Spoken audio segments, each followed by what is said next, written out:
안녕하세요. 이번 시간에 대손회계 두 번째, 지난 시간에 이어서 대손 충당금을 설정한 이후에 대손이라는 그런 사실은 대손이라는 이 상황은 기업 입장에서 보면은 별로 좋지 않은 거래죠.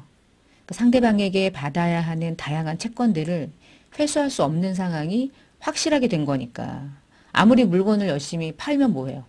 돈을 못 받으면 사실 그건 의미 없는 일이거든요. 그래서 대손이라는 게 만약에 일어났다면 진짜 일어났을 때 어떻게 처리할 것인지 대손이 발생했을 때 우리 지난 시간에 대손 처리할 때 대손 상각비를 미리 예상할 때 그리고 대손 충당금이라는 돈을 설정했는데요. 이거를 미리 비용을 처리하고요.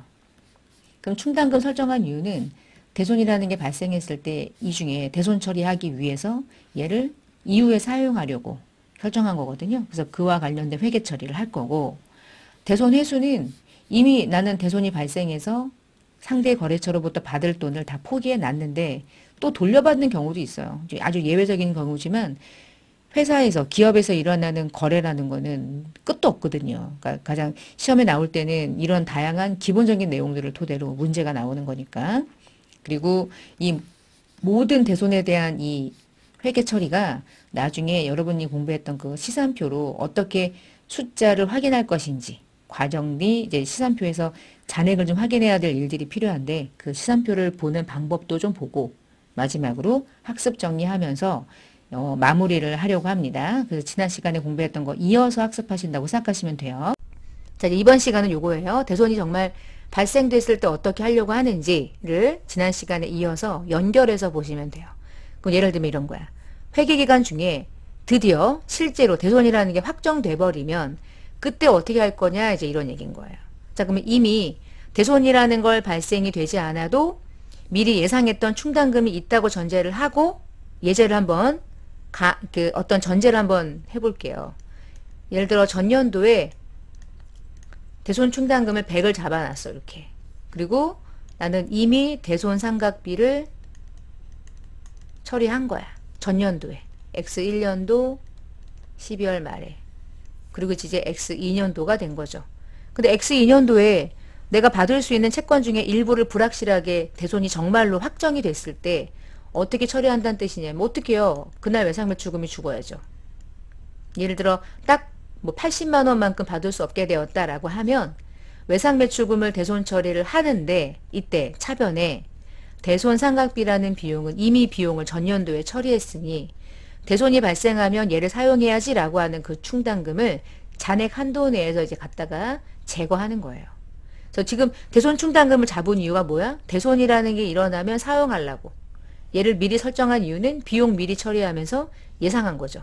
예상한 게 일어났죠? 네, 이때 대손 충당금이 100이 있는데요. 80만 원 대손이 발생되면 80을 쓰면 되죠. 그러면 충당금의 잔액이 이제부터 바뀌는 거야. 그게 중요해. 얼마로 바뀔까? 100이 있었습니다. 근데 이 중에 80을 썼어요. 그러면 현재 상상 충당금은 얼마로 잔액이 바뀌어 있겠어요? 20만 원만 있겠죠.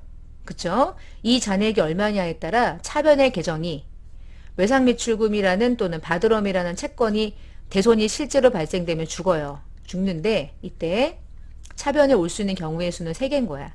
충당금이 많으니 대손 충당금이 네가 오늘 대손 처리해야 될 금액보다 많아? 그럼 그거 써. 충당금. 첫 번째. 근데 지금처럼 20밖에 없어. 근데 50만 원만큼 대손 처리해야 돼. 그러면 충당금 있는 거 쓰고 나머지 부족한 건 이제 어쩔 수 없는 거야. 그냥 원래 처리해야 될 대손 상각비를 잡을 수밖에. 이런 일 일어날 수 있죠. 당연히 일어날 수 있어. 이건 예상이기 때문에 예상한 금액과 대손이라는 게 실제로 일어나는 게 맞을 수는 없어요. 금액이. 똑 떨어지진 않아요. 그러니까 예상은 여러분이 기업이 잡을 때 최대한 예상을 하는 것뿐이고 그게 안 맞으면 당연한 거야. 그건 상각비.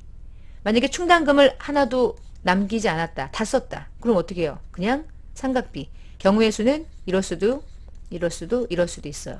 왜 붕괴가 3가지 정도가 나올 수 있냐? 충당금이 얼마가 있느냐에 따라서 달라지는 거예요. 그래서 이걸 가지고 이제 연습을 여러분이 회계 처리를 연습하실 거고 관련된 예제로 같이 풀어보겠습니다.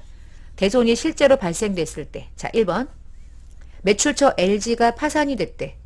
근데 걔한테 받을 외상매출금이 100이 있었대. 받을 수 없게 됐대. 자 여기서 어떻게 해야 되냐면 잔액이 있든 없든 상관없이 외상 매출금은 오늘 포기하는 거예요. 받을 수 없잖아. 거래처까지 LG까지 쓰면서. 그럼 LG한테 받을 외상 매출금은 받을 줄 알고 들고 있다가 더 이상 받을 수 없게 된 거죠. 완벽하게 대손이 확정된 거야. 그러면 그날 죽이는 거야. 자, 이날 죽일 때 이런 일이 일어날 것을 미리 예상하고 뭘 설정합니까? 기업은 장부에다가 충당금을 설정하죠. 근데 충당금이요 150이 있대요.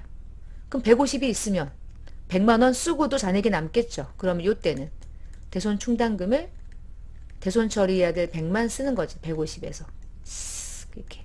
그럼 얼마만 잔액이 오늘 남겠어요? 50이 남겠죠? 이런 개념을 가지고 있는 거야. 잔액을 분개하는 게 아니라 있으면 쓰고 잔액은 장부에 남겠지. 이렇게. 자, 1번 경우는 방금 전에 여러분이 보셨던 요 경우인 거죠. 충분할 때. 두 번째. 매출처 현대한테 받을 외상 매출금 70만 원이 있는데 받을 수 없게 됐대. 요까지 끊고 뭘 먼저 하시냐면 외상 매출금 현대한테 받을 거 채권 불가능 죽여. 회수 불가능.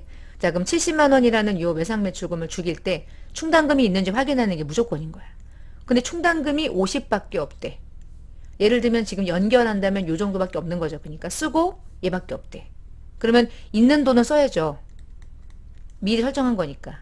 자, 50을 써요. 50을 쓰면 잔액은 없어지는 거야, 이제부터. 빵. 근데 잔액을 쓰고도 대손 처리는 해야 되는 거야. 70만 원만큼의 대손이 확정됐기 때문에 20만 원은 충당금이 부족해. 자, 부족한 건 누구의 잘못이 아니에요. 우리도 넉넉하게 한 거고요. 전년도에 150 넉넉하게 한 거고 상대방 기업들이 갑자기 부도가 나거나 상상할 수 없는 다양한 상황들이 일어나기 때문에 이때는 어쩔 수 없이 야, 대손 처리할 때 쓰는 이름이 뭐지? 비용이지? 써야지 뭐. 다른 이름은 없어요. 얘를 먼저 쓰고요. 부족한 금액은 비용 처리하는 거야. 이건 어쩔 수 없는 거야. 내 잘못 아니고 어쩔 수 없는 상황. 자, 마지막. 삼성의 파산으로 외상 매출금 20만 원 받을 수 없게 됐대. 뒤에 거 볼 것도 없고요. 일단 죽이는 거야. 삼성의 외상 매출금 일단 포기. 자, 그리고 나도 충당금을 확인하는 거죠. 언제나. 그게 순서예요. 여러분 그게 더 빨라. 내 충당금 잔액을 보니까 없대. 없는 거지. 예를 들면 이렇게. 그럼 없으니까 충당금 못 쓰죠. 그러면 하나뿐이 없어요. 삼각비 쓰는 거야. 내가 적게 충당금을 전년도에 설정했거나 아니면 넉넉하게 했지만 올해 갑자기 대손이 많이 일어나거나 이유는 여러 가지. 충당금이 있으면 씁니다. 근데 부족하면 충당금을 먼저 쓰고요. 그래도 부족한 비용은 비용 처리하는 거야. 근데 그 이름은 유일하게 대손삼각비이고요. 그리고도 했는데도 충당금이 전혀 없는 경우 있을 수 있죠. 그럴 때는 대손삼각비를 처리하는 거예요. 자, 답을 잘 적어 놓으시고 여러분 이걸 문제를 내기가 어떨 것 같아요? 시험 문제 내기. 너무 좋죠. 왜 좋냐? 똑같은 문제가 충당금이 얼마이냐에 따라 답이 세 가지 경우의 수가 나오기 때문에 이걸 아는 사람만 분계를 정확하게 할 수 있어요. 외운다고 될 게 아니죠. 어느 정도 이해를 한 상태에서 충당금 잔액을 확인하는 게 되게 중요하기 때문에 이런 형식의 문제를 내기가 좋은 거야. 출제자들은. 다시 정리합니다. 그래서 충당금 잔액이 있냐 없냐를 가지고 분계가 달라지는 거야. 첫 번째, 채권은 못 받아. 죽는 건 똑같아. 이게 받으러움일 수도 있고 외상 매출금일 수도 있어요. 근데 일단 죽여요. 죽이고 나서 보는 거야. 충당금이 있는지 봤더니 넉넉해. 그럼 얘만 씁니다. 부족해요. 그러면 쓰고 나머지는 삼각비를 쓰는 거예요. 한 푼도 없대. 어떻게? 삼각비. 그냥 즉시 비용 처리하는 거죠. 자, 여기서 매출 채권에 대한 삼각비는 판관비로 처리합니다. 이게 무슨 얘기냐면은 요 삼각비, 판관비란 뜻이에요. 매출 채권은 매출이죠. 그 매출액에 대한 받을 수 없게 된 돈도 영업의 비용 말고 판관비로 처리한다. 뭐 그런 의미예요. 판관비로 처리한다. 예제를 좀 봤고요. 그럼 더 넘어가서 그 다음에 내용으로 좀 가볼게요. 이런 형식의 분계를 잘 하셔야 돼. 실제로는. 자, 그러면 이제 그 다음에 야, 이런 일도 있나? 이런 일 많이 경험하지 못했지만 어쨌거나 한 번 정도 있을 법한 일인 거예요. 우리가 방금 전에 대손을 확정시켰죠. 그래서 외상 매출금을 일단 포기했단 말이야. 이렇게 예를 들어 50이라 해봅시다. 50만 원 포기하고 그 50만 원에 대해서 충당금이 넉넉하면 충당금을 쓰는 거고 부족하면 삼각비를 쓰는 거고 뭐 하여튼 했겠지 이렇게. 근데 이거를 전년도에 한 거야. 전년도에 하고 이제 올해가 된 거야. 근데 전년도에 내가 A라는 거래처에게 전화했을 때 못 준다고 대손 처리하자 그래가지고 대손 처리 이미 포기해버리고요. 충당금 쓰고 상각비 비용 처리하면서 다 외상매출금 죽였어. 이미 없어진 거죠? 그럼 내 머릿속에서 지워진 거야. 다 죽였어. 그리고 A하고는 거래하지 않아야지 그런 거야. 근데 갑자기 그 이후에 이번 연도에 전년도에 이미 떨은 얘를 A라는 거래처가 전화 와가지고 대손 처리했는데 다시 이 돈을 주겠다는 거예요. 현금으로. 그러면 현금을 안 받을 수는 없죠. 주니까 받아야지. 얘가 들어왔다 해봅시다. 현금이 들어온 거야 지금. 나는 이미 이런 이러고 대손 처리했다. 대손 처리했는데 상대가 나에게 미안하다면 돈을 줘. 그러면 그때는 어떻게 처리하냐. 그때 이걸 쩔었든 이걸 적었든 결국은 매년 충당금 설정에 영향을 미치기 때문에 이때는 무조건 현금이 들어오는 순간 대변에 외상매출금이 회수가 된 것을 할 수 없죠. 전년도에 그 외상매출금은 이미 죽여놨기 때문에. 그래서 그냥 무조건 대손 충당금을 증가시켜요. 이거는 암기. 전년도에 대손 처리했던 게 당해년도에 들어오면 에휴 됐어. 다시 충당금 다 되돌린다는 개념. 근데 상각비를 쓰지 않고 어쨌거나 충당금으로 움직이면 그게 그거거든요. 그러니까 무조건 대변에 충당금의 증가로 잡아요. 자, 예제는 이런 형식인 거야. 전년도에 대손 처리했던 매출처 현대산업의 외상매출금 80만 원이 요까지 이미 이런 식으로 다 떨었다는 뜻이죠. 근데 오늘 보통 예금은 생뚱맞게 들어왔대. 아, 왜 줘가지고. 그치. 근데 왜 줘가지고 그런 말을 하면 사장님이 얼마나 싫어하겠어. 붕괴해야지. 그리고 사장님 제가 붕괴해볼게요. 어떻게 할 건데? 저 있잖아요. 전년도에 대손 처리한 걸 당해년도에 다시 받으면 대손 충당금을 그냥 잡는 거예요. 충당금. 그럼 이번 연도 충당금 설정할 때 잔액이 많으니까 상각비라는 비용을 덜 잡을 수 있거든요. 무조건 대손 충당금을 대변에 잡는 거예요. 저 똑똑하죠? 이렇게 하는 거예요. 대손이라는 건 발생될 수도 있지만 다시 나중에 회수가 될 수도 있긴 하네. 그쵸? 조금 특이합니다. 특이하지만 여러분이 잘 기억하고 예제를 가지고 잘 연습을 하셔야 돼요.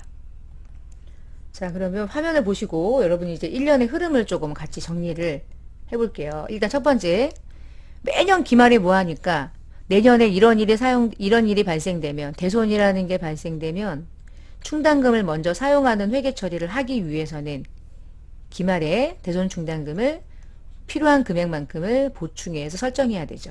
그래서 채권 잔액에서 하고자 하는 비율을 곱한 다음, 근데 이걸 하기 전 이미 잔액이 있을 때 잔액을 차감하고 나머지를 보충하는데, 보충하는 방법은 얼마가 있느냐에 따라서 상각비를 잡으면서 충당금이 추가될 수도 있고, 충당금의 잔액이 오히려 많으면 충당금이 제거되면서 환입을 잡을 수도 있었어요. 자, 어쨌거나 기말에 얘는 대손 충당금을 설정하는 거고요. 자, 설정한 금액이 왜 필요하냐. 대손이라는 게 발생되면 충당금을 사용하려고. 있으면 없고 없으면 상각비를 써야 하지만. 그래서 이럴 수도 있고요. 충당금 잔액이 얼마냐에 따라서 있으면 다 쓰고요. 없으면 2개 다 쓰고요. 나머지 부족하면 비용을 처리하는 거예요. 근데 대손 처리를 이미 했는데 나중에 다시 회수하는 경우도 있네. 특이하게. 그럴 땐 돈 들어왔겠죠? 자, 이때 대변에 얘는 무조건 그냥 대손 충당금. 대손 충당금이 무조건 잡히면 이번 연도에 결산 충당금 설정할 때 대손 충당금이 잡히는 순간 기말 현재 대손 충당금 잔액이 이만큼 증가되겠죠. 증가되면 올해 설정할 금액이 그만큼 보충할 금액이 작아지겠죠. 그런 효과를 갖는 거예요. 대손 충당금과 관련된 이 회수 처리하는 방식이. 1년의 케이스가 하나, 둘, 셋, 세 가지 경우로 여러분에게 일어난다. 이렇게 보시면 되겠고요. 자, 환입에 대한 건 잠시 뒤에. 자, 그럼 여기서 이제 계정 과목 중에서 이런 거 있죠. 볼게요. 우리가 기말에 설정을 할 때 시험 문제가 이제 이렇게 나온단 말이에요. 실제 문제를 제가 한번 보여드릴게요. 자, 시산표를 조금 볼게요. 자, 시산표가 어떤 거냐면 12월 말일 기준으로 이 기업이 1년이 종료되는 결산일 기준으로 한 번이라도 사용했던 계정 과목과 그 계정 과목의 금액이 쫙 하고 정렬되는 거예요. 근데 그 모든 계정 과목 여러분 생각해봐. 현금은 차변에 들어오기도 하지만 대변에 나가기도 하죠. 그러면 2,050만 원이라는 거는 차변의 합계가 어떤 의미냐면 들어왔을 때, 대변의 합계는 나갔을 때. 그러면 들어오고 나간 걸 빼면 현재 12월 말일에 남아있는 잔액이 얼마냐. 이게 중요하다고 그랬죠. 현금에 남아있는 잔액은 있으면 차변의 잔액이 남아있을 거예요. 그게 얘라는 거예요.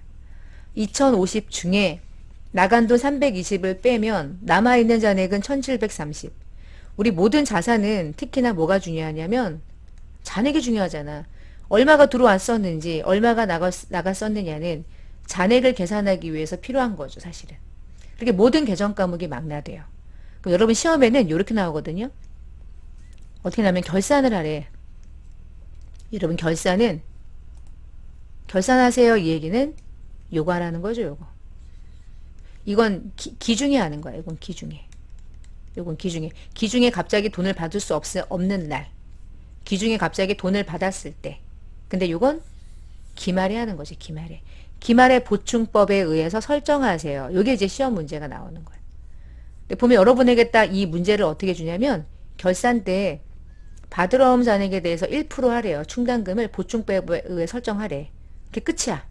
그럼 여러분이 이걸 하기 위해서 뭘 해야 되냐면 매출 채권 중에 받으러옴에 대해서만 하더라도 첫 번째 현재 12월 말 현재 외상 매출금 아니 받으러옴에 대한 잔액과 그게 얼마냐에 따라서 1%를 곱해야 되는데 그 받으러옴에도 충당금을 한 번도 사용하지 않고 있는 잔액이 있을 수 있잖아요. 그럼 잔액을 빼서 이 금액을 여러분이 직접 계산해야 되는데 이 금액을 계산하기 위해서 어떠한 장부를 열어야 되냐? 무조건 얘를 여셔야 돼. 합계잔액 시산표. 지금 보세요. 자, 합계잔액 시산표 중에 받으러옴을 찾아봅시다. 자, 받으러옴이 여기 있네요. 받으러옴은요. 2670이 받으러옴 차변 합계였습니다. 근데 대변에 100만 원이 걸려 있어요. 들어왔든 아니면 받으러옴이 대변으로 추심이 됐든 아니면 할인을 받았든 아니면 부도가 났든 잘 모르겠어요. 하여간 받으러옴은 대변에 100이 있어요. 그럼 현재 받으러옴은 채권 잔액이 얼마인 거예요? 얘인 거야, 얘.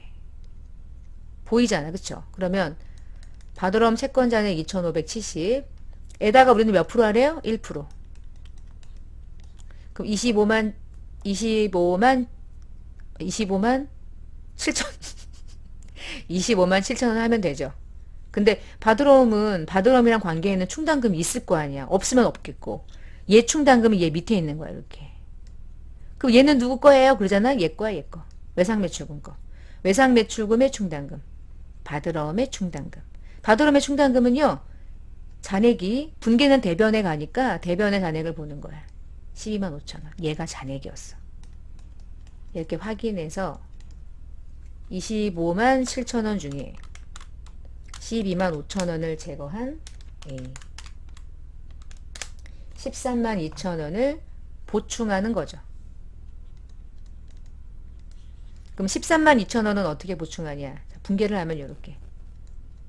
대손상각비 13만 2천 원. 대손충당금 13만 2천 원. 언제?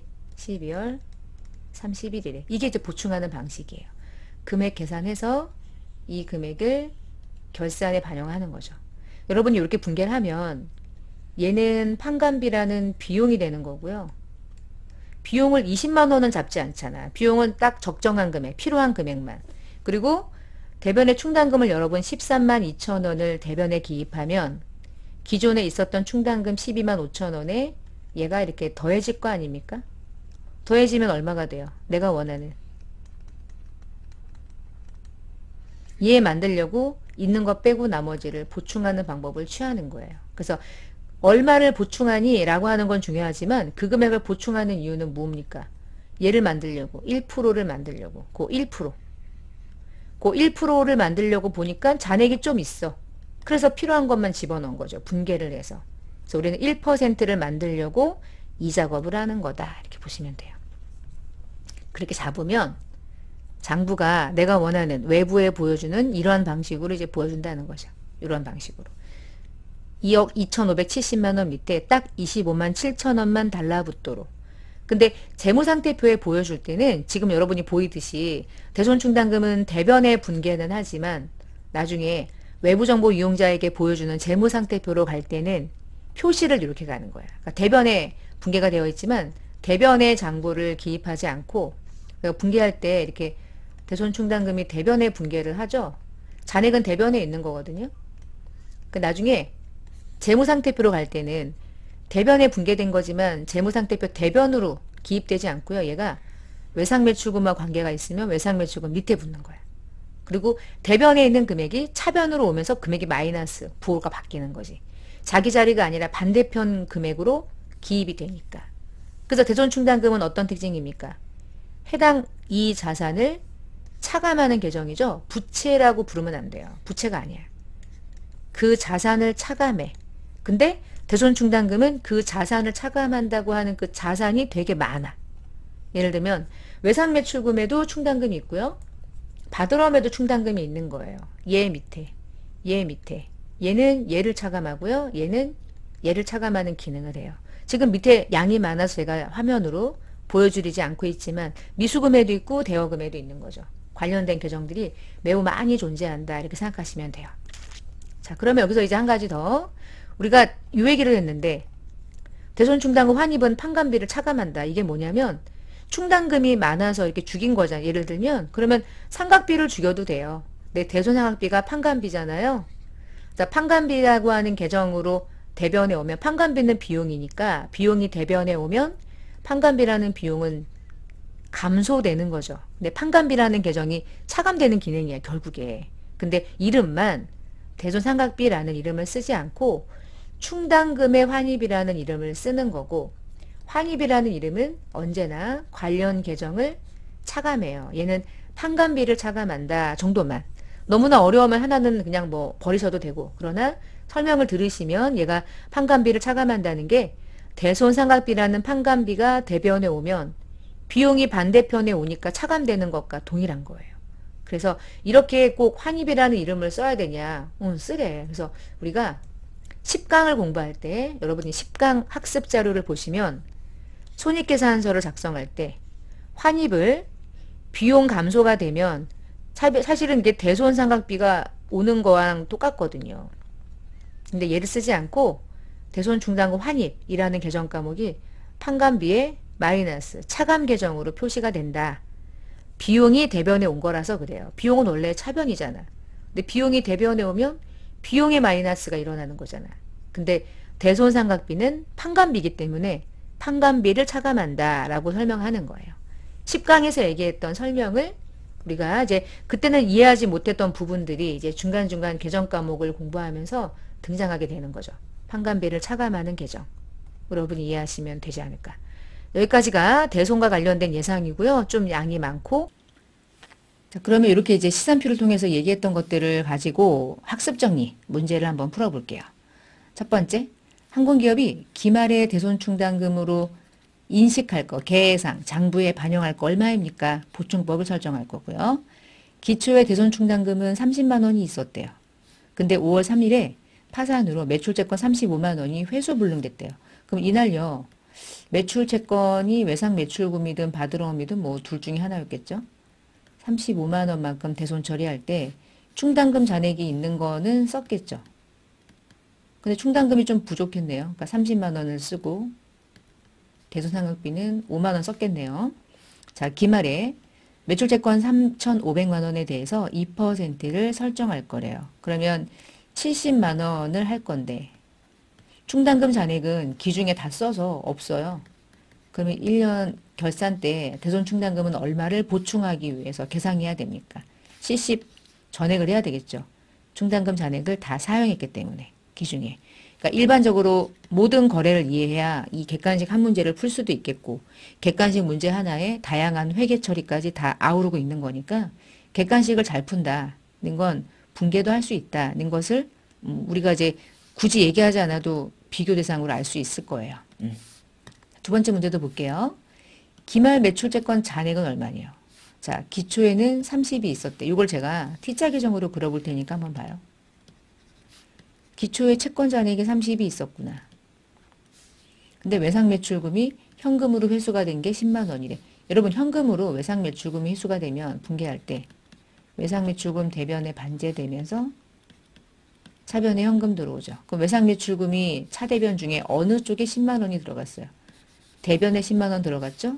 그러면 외상매출금 장부 대변에 10만 원이 들어간 거죠. 그리고 여기다가 그냥 간단하게 현금이라 해도 되고 회수라고 써도 되고 이해하기 쉽게. 그리고 현금으로 매출된 금액은 50이래. 현금으로 매출된 거는 채권이 아니죠. 그런가 보다. 외상으로 매출된 게 80이래. 외상으로 매출되면 차변에 발생되니까 여기다 그냥 매출이라고 쓰든지 마음대로 하시면 돼요. 회수가 불가능한 매출 채권을 대손 처리한 게 5만 원이래요.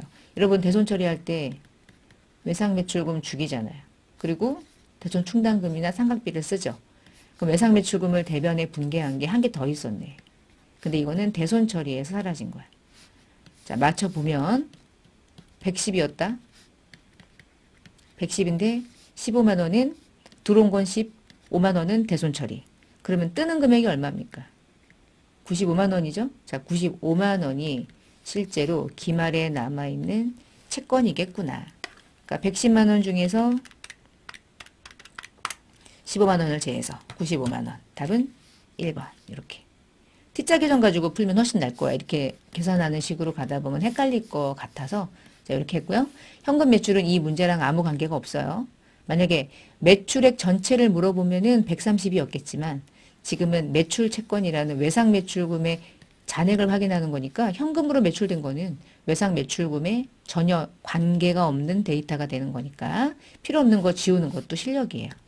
그 다음 단기말 대손충당금은 얼마가 잔액일까요가 나네. 기초에 4만 원이 있었고 기중에 15,000원을 대손 처리했대. 그럼 15,000원 썼단 얘기잖아. 그럼 현재 25,000원이 충당금 잔액이지요. 그리고 기말에 상각비를 10,000원만큼 잡았대요. 그러면 충당금을 더 추가했다는 뜻인 거잖아요. 그러면 기말의 매출채권 잔액은 얼마, 아니 대손 충당금의 잔액은 얼마라는 걸 의미하는 거예요. 35,000원. 기말에 결산할 때 상각비를 10,000원을 잡았다는 건 상각비 잡으면서 대변에 대손 충당금을 잡았다는 것을 알려주는 거니까요. 이런 문제 아주 다양하게 나올 수 있겠죠. 대손 충당금에서 문제가 나오려면은 뭐 스펙터클해요. 뭐 다양하게 문제를 낼 수 있어서 또 그다음 또 문제 가지고 어떻게 나왔나 봅시다. 자, 결산 시 회계 처리를 물어보는 거예요. 기초가 8만 원이 있었고 외상매출금 기중에 대손으로 발생돼서 쓴 게 7만 원이란 얘기니까 결산하기 전 충당금 잔액은 10,000원 있었다 이런 얘기죠. 그리고 나서 외상매출금 기말에 1,000만 원이 있는데 우리는 1% 할 거래. 그럼 10만 원 하고 싶어? 근데 10,000원이 있어? 그러면 얼마만 하면 돼요? 9만 원만 상각비 잡으면서 충당금 설정하면 되겠죠. 답은 1번이 되겠고. 그러니까 금액이 막 달라지니까 문제가 끝도 없는 거예요. 자, 올바른 회계 처리 또 물어봤어요. 외상매출금 100만 원이 회수가 불가능했대. 그럼 여기까지 한번 보면 외상매출금이 대변에 오는 건 똑같죠. 뭐 그 다음에 분계가 달라지는 이유는 이것 때문이죠. 대손 처리하는 날 충당금이 얼마가 있지? 70. 그러면 70만 원 쓰고 70만 원을 충당금을 쓰고 나머지는 상각비를 써야 되니까 답은 4번이네요. 그렇죠? 3번이 아니라 3번하고 4번은 금액을 다르게 적용해놨겠죠? 그 금액이 다르게 들어와 있으니까 잘못된 것 같아요. 됐고 자, 그 다음에 닫고 그 다음 문제 도소 매업을 한다. 회계 처리 중에 옳은 것을 골라주세요. 단기대여금 100만 원이 회수가 불능돼서 대손 처리를 하고자 한다. 대손 처리하기 전에 단기대여금의 충당금은 80이 있다. 지금 여러분 우리가 대손을 처리할 때 대손 처리는 매출 채권에 대한 것만 하는 건 아니에요. 왜냐하면 기타 등등에 해당하는 채권도 다 대손이라는 건 일어나니까. 근데 기타 채권 중에 이제 우리가 미수금도 채권에 있고 빌려준 돈인데 못 받으면 어떻게? 그러면 채권이죠 뭐. 우리가 재무상태표를 가지고 다양한 채권 밑에 충당금이 있는 걸 확인했었죠. 그럼 이번에는 단기대여금에 대한 것도 일어날 수 있다는 얘기죠. 단기대여금 100만 원 못 받아. 그럼 대변에 죽이는 건 똑같아요. 이때 모든 채권엔 충당금이 다 있기 때문에 단기대여금이랑 관계에 있는 충당금이 80이 있다는 얘기는 그걸 먼저 쓰는 거야. 충당금 먼저 쓴다. 80 먼저 쓴다. 그러면 1번 제끼고 3번 제끼고 2번 아니면 4번인데 그럼 나머지 20만 원은 비용 처리를 하는데 이때 매출 채권에 대한 대손상각비는 판관비로 걸리는 예를 쓰는 게 맞는데요. 기타 채권에 대한 단기대여금에 대한 대손 처리할 때 충당금과 관련해서 잔액이 부족한 경우는 대손상각비라는 판관비 쓰지 않고 기타의 대손상각비라는 이름을 써요. 답은 4번. 왜 그러냐면 매출채권이랑 관계되는 거랑 기타채권이랑 관계되는 거랑 계정과목을 구분해요. 그냥 대손상각비는 매출채권에 대한 거고요. 기타의 대손상각비는 기타채권의 대손 처리할 때 쓰는 계정과목이 되겠습니다. 그래서 지금 이거 좀 생소할 수 있는데 종종 가끔씩 나올 수 있거든요. 기출문제로. 그래서 여러분이 한번 보시라고 제가 화면으로 좀 이렇게 띄워놨어요. 이렇게 잡아주시면 되겠습니다. 자, 요번에 해서 대손과 관련된 학습정리 기출문제 중심으로 문제를 풀어봤는데 요 마지막 문제 상당히 의미가 좀 있어요. 요즘에. 요거 뒤에 이제 기출문제 풀면서 종종 나올 거예요. 10문제 중에 나오면 한 문제고 안 나오면 뭐 아예 안 나오고. 근데 가끔씩 또 프로그램 입력하는 문제로도 종종 나올 수 있으니까 매출채권이랑 기타채권을 구분하는 이유, 대손상각비를 처리하는 계정과목 자체도 구분하기 위함이구나. 이렇게 이해하시면 좀 더 도움이 되지 않을까 싶습니다. 자, 이렇게 대손회계 마치고 다음 시간에 뵙겠습니다. 감사합니다.